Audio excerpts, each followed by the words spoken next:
While residents of the Carolinas and Virginia are being told to get out of harm's way of Hurricane Florence, the Hankies from Valley City are headed into it. They are Red Cross volunteers. They took off this morning with a truckload of supplies aimed at helping people displaced by Florence. Paul and Barb Hankey are scheduled to arrive in North Carolina Thursday.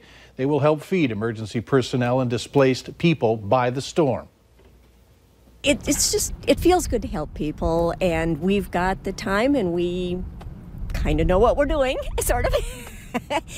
And so it's a good thing to pay it forward and go help people.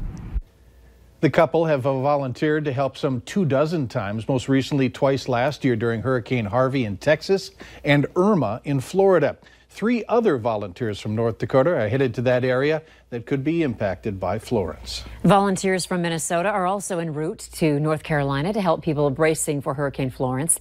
A dozen American Red Cross volunteers from the Twin Cities region have been deployed across the East Coast. Some have already reached their destination. Officials say although Hurricane Florence has not hit yet, there's already plenty of work for them to do.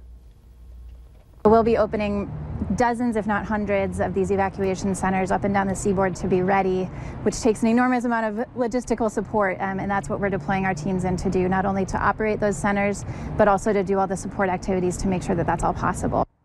15 Red Cross volunteers are currently on the scene in North Carolina with 4 emergency response vehicles standing by. Preparations are underway for the NDSU football team for an unfamiliar opponent this week. We'll hear from the Bison later in sports. And more prep work to tackle another surge of skidders locally.